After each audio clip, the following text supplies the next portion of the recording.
Hey everyone, welcome to another episode of Cop Stories. I appreciate everyone who has been supporting this channel.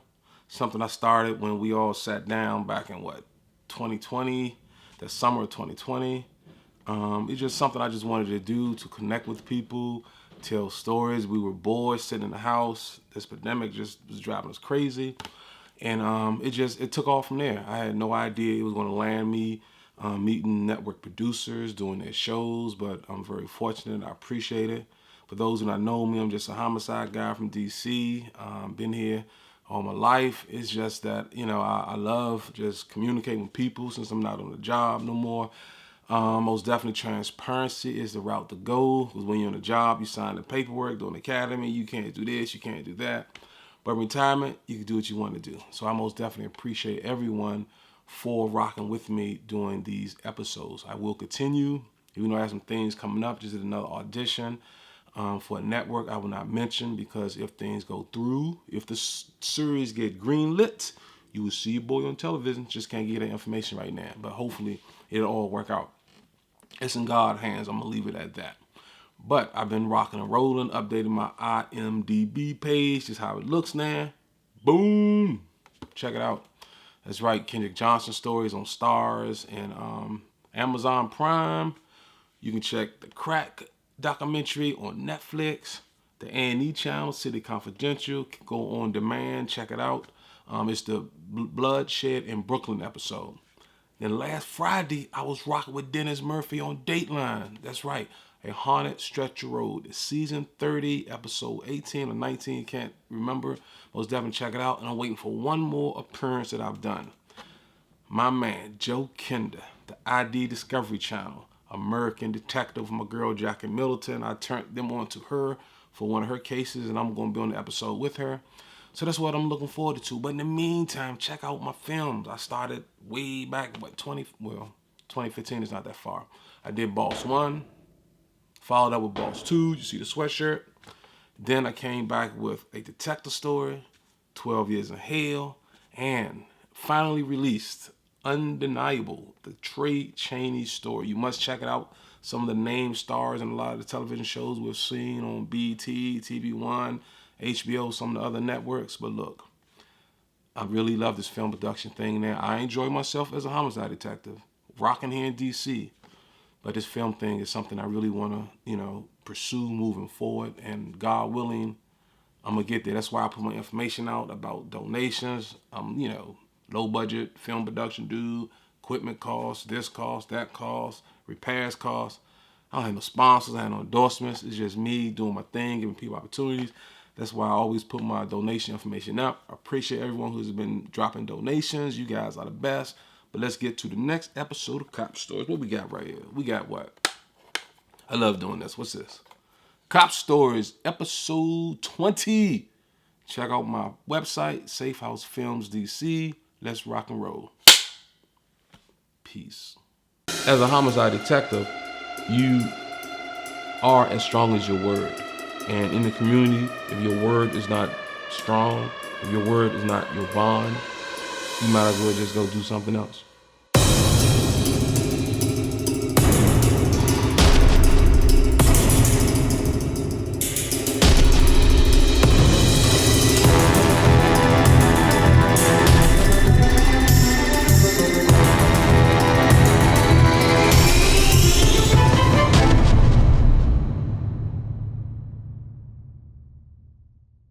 Today on Cop Stories. Now,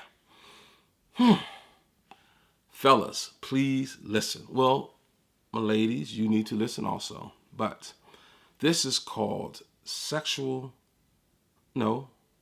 called drunk sex. Or should we say drunken sex? Well, what we're going to talk about is sexual assault. That's what we're going to talk about. But look, real talk though. The last few years on the job, last couple of years, before I retired in 2015, had opportunity to work in the sexual assault unit. Now, when I arrived in the sexual assault unit, of course, by me being a homicide detective, I investigated a lot of cases where murder was, the main charge. Sexual assault had something to do with some of the cases. But I learned a great deal when I got into that office in 2013. Now, a lot of us, growing up as young adults, even the late teens or whatever, but, getting to our adult age, we go to clubs, have fun, everybody be off the drinks, young lady off the drinks, we're off the drinks. One thing leads to another, we end up having sex. For years, I'm like, cool. Hung out at clubs, parties, have fun. Yeah, I'm guilty also. But the point I'm trying to make is that a lot of things were going on that I had no idea was wrong. I'm not going to lie. But when I got into the sexual assault unit and learned just how things have changed over the years in reference to sexual assaults, reference to being intoxicated, the mental health aspect of things, it's just a totally different animal. So you taking me, a detective who's used to dealing with people who doesn't always tell the truth as far as investigating homicides, violent crimes. Now I'm in the sexual assault unit, but I'm a good people person, so I'm able to deal with the different ways sexual assaults are investigated opposed to violent crimes and other crimes. Some things I had some issues with, just being honest, but I really thought that some experienced detectives, not management, some experienced detectives should have sat down with the people who made these new decisions and got with human rights, not the human rights, I can't remember the name of the advocate group that sat down with our management, excuse me, and they came with the new policies in reference to sexual assaults. And it's needed though. Trust me, a lot of the changes were needed, but some of the things most definitely I think should have been just a little different with the help of experienced detectives who investigate crimes for years, not management who make decisions, detectives who investigate the crimes. Now I'm going to go into the story, then I'm going to just talk about a couple other things, but I'm telling you, listen to this story. This is nothing to play with. The date, time, location of the story really doesn't matter. It was during my time in sexual assault, I believe my first year, 2013, or sometime in early 2014. I was investigating like 20 to 25 sexual assault cases per month for like a 2-year period. So just imagine how many cases the other detectives were investigating. This thing was crazy. I had no idea it was so many sexual assaults reported in DC. The different degrees, the 1, the 2, the 3, and the other. Man, it's so much with it, and you really need to learn about this stuff, I'm telling you. Because when I got into the office, I started investigating the cases involving, alcohol. I was saying to myself, and, I even mentioned to a couple of officials, we need to put out PSAs. We need to do PSA videos to let people know that certain things are wrong. Because, trust me, hanging out in clubs, partying, living a life, thinking I'm balling, doing this, doing that.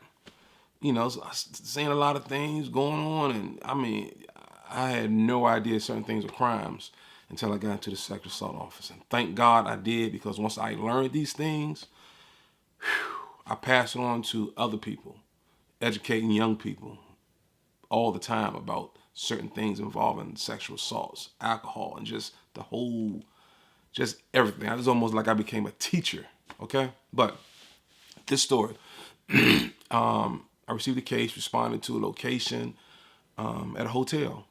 And what happened was I looked at the hotel camera. I could see the as we had to call it sexual assaults, the suspect coming to the hotel with the young lady.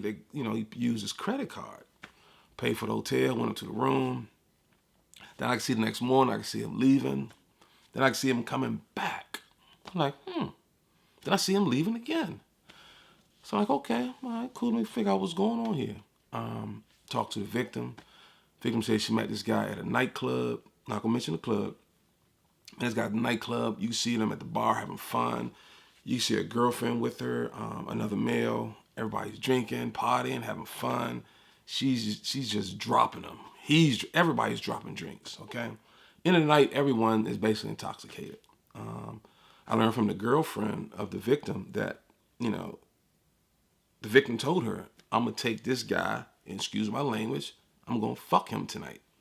And the girlfriend was like, you sure? When the girlfriend was like, well, look, I'm going with him. So, everybody's partying, having a good time. And the guy, the suspect, to him, he's cool. He's good with it.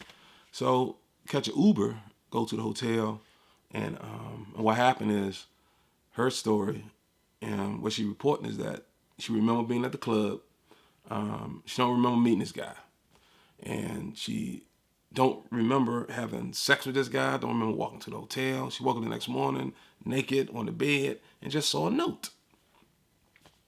So what happened is, in the note is the guy leaving his name, phone number, getting contact with me. I had to go, deal with a different situation. I'll get in a minute. So she reported that, and basically she does not remember meeting this guy. She does not remember having sex, which means she did not consent to the activity that went on between the two of them. Condom in the trash can, and I mean just the whole thing. I'm like, okay. So now, me investigating it, I have a sexual assault based on the rules, standards, or whatever it is, procedure. No, we need to go through all that. But the point I'm trying to make is she's reporting a sexual assault. And guys don't sit here and saying she did this. Let me tell y'all something. And that's why I'm telling this story. Drunk sex is a no-no. Intoxicated sex is a no-no. I'm gonna move forward. We have sons, we have daughters, so let's be conscious-minded when I'm going through the story. She was, just totally upset. She contacted a girlfriend. Her girlfriend told her, yeah, you did this, you did that. You wanted to go with me, you wanted to go that. But her story is, I don't remember anything, which is right. Because I've had several cases where the victims, the female victims, they don't remember. Okay? It's something about some people and alcohol, you black out. It's not a joke. You don't know it. All you remember is, consent, saying yes, let's do this, let's do that. But I learned that an intoxicated person cannot consent to sex. Boom. I was like, whoa. I thought about a lot of situations that I may have been in, may have known some people have been in, and I had no idea. But it's most definitely understandable, based on the victims. So what happened is, I have to look into the case. I contact the guy, and, nice guy. And I'm like, hey, tell me about the night. Didn't hide anything. He told me how he was a little tipsy, and that's why he didn't drive. Him and the young lady he met, they called an Uber to the hotel. He said, I used my credit card. I paid, went up to the hotel. We had fantastic sex. Oh, my God, this woman is so unbelievable. He said I had to get up in the morning. I had to get my sons ready for school. I came back. Once I dropped them off, I went to work, make sure she was fine. She was still sitting there sleeping. I left my number, so she can contact me. I most definitely want to see her again. He said, Detective, what's wrong? When I mentioned to him that she has made a report of being raped, sexual assault, man, this guy was like, what?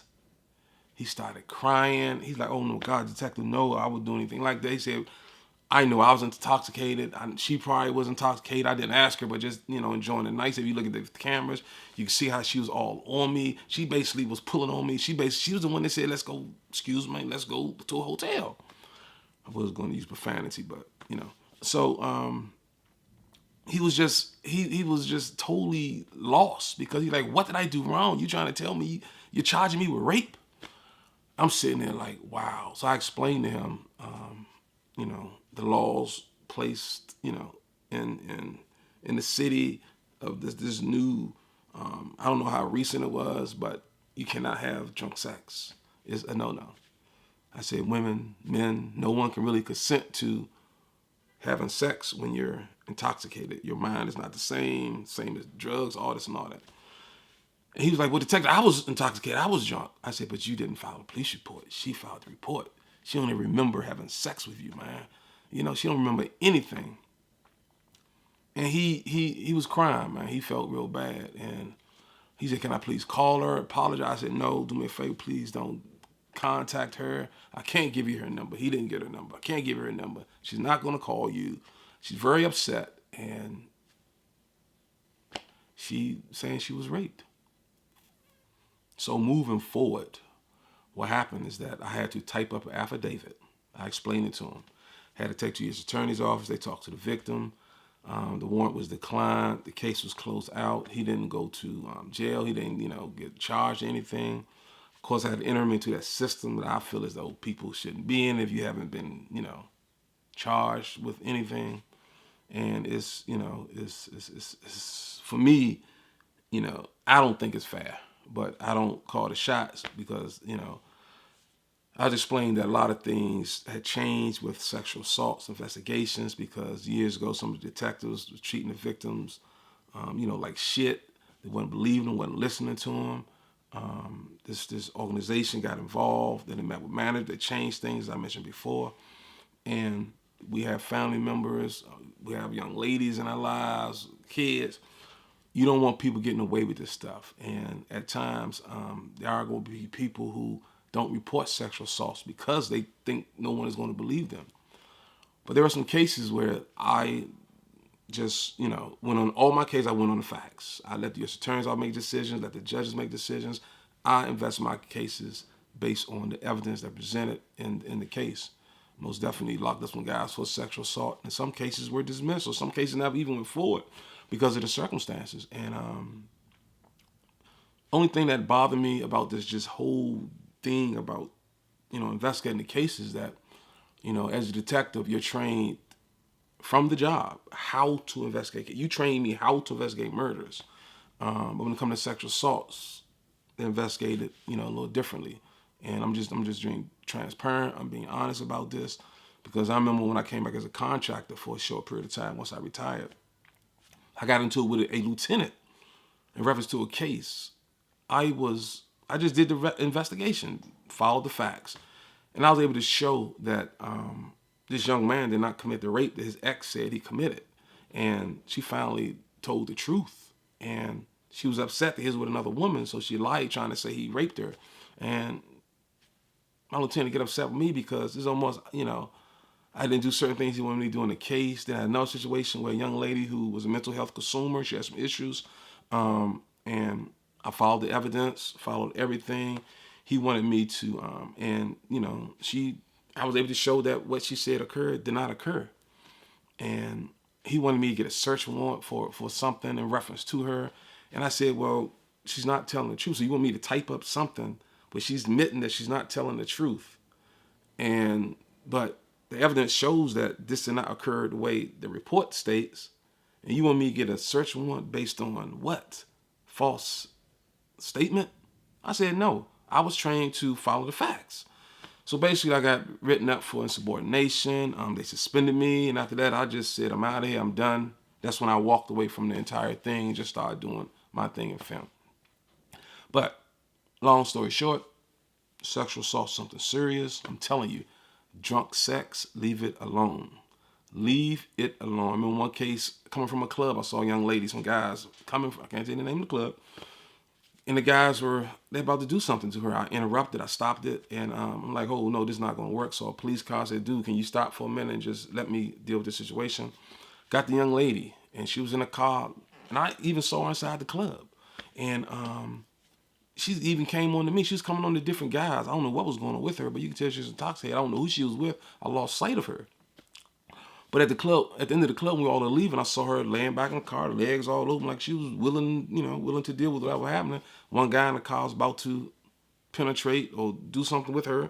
Then two other guys standing here, so I turned them on. I told the police officer, but the guys that left, the police officer, he didn't really know what was going on. I'm not going to fault him for that. I didn't get a chance to talk to him. I was so worried about the victim in the car. But I got the victim phone. I researched it, try to find out if I could call the last person. Ended up finding her parents' number in the telephone. Got her dad on the phone. I said, first of all, sir, let me use my phone to call the dispatcher. I gave the mileage that I had in my personal vehicle. I told him I'll put her in my car. I was definitely going to get her home, identify who I was and everything. Gave the dispatcher the mileage. Had the father stay on the phone with me. Me and the dad communicated, talked the whole time. We left from way uptown, drew way over the southeast. Okay. So the next day, I get a phone call. And plus, once I got to Southeast, I gave dispatcher the mileage, my ending mileage, and the father met me still on the phone. He came to get his daughter, he thanked me, everything was cool. Next day, the young lady called me, and was thanking me for giving her a ride home, thanking me for not taking advantage of her, thanking me for not allowing someone else to take advantage of her. But she did not remember anything. She don't remember meeting me in the club. She don't remember meeting nobody in the club. She don't remember seeing anyone here. She don't even remember being at the club. She didn't even know where her car was parked. Okay? So the point I'm trying to make is alcohol and sex do not mix. Okay? No means no. Be careful. Educate young people. Young people do not know this. Talked to a young person a couple of weeks ago, and I told him about this story and just other situations. He said, Mitch, every time I had sex, it was off the drinks. Let's educate our young people. Again, this is Cop Stories. Continue to watch, support my movies on the different channels, Amazon, Tubi, and all this and all that. But look, I'm out of this camp. Have a good one. And hopefully, if I land this role on this network that I've auditioned for, I'll let you guys know. But thank you for the support. Peace.